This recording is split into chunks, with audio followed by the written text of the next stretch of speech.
I read 6 books in March, 5 physical and 1 audiobook, and we're gonna go through each one of them and see if I recommend them with a simple yes, no, or maybe.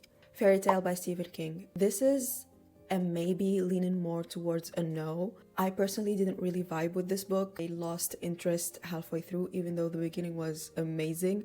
I don't think that it really showed the full potential of Stephen King as a writer, so I wouldn't really recommend this as your first Stephen King book.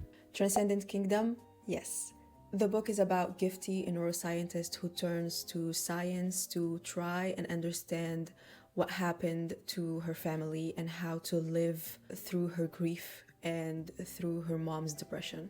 There are really interesting moments where she compares her scientific research with her own personal religious beliefs, and that was the most interesting part about this book. Mistborn Secret History. This is a maybe. This book takes place after the events of the original Mistborn trilogy, so if you've read those, this is a maybe, leaning more towards a yes. I personally really enjoyed it because it follows my favorite character from the Mistborn series, but I think that I can't say who because technically it's a spoiler. So yeah, it's a maybe, but leaning more towards a yes.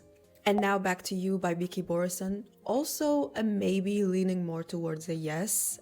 I did really enjoy this book, although I still prefer First Time Caller in terms of ranking, if you want to say. My only issue with And Now Back to You is that the romance felt a bit insta-love, and I personally prefer more of a slow burn.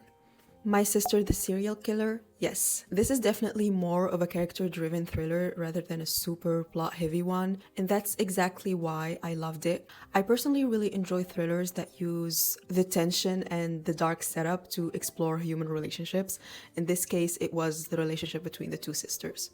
A Quantum Love Story? Yes. This is an amazing book for anyone who loves sci-fi or wants to start reading science fiction. It follows 2 people who fall in love and who are stuck in this time loop, and they're trying to figure out a way to get out of it. And that's everything. Please don't hesitate to share your favorite book this month, and I will see you in the next one.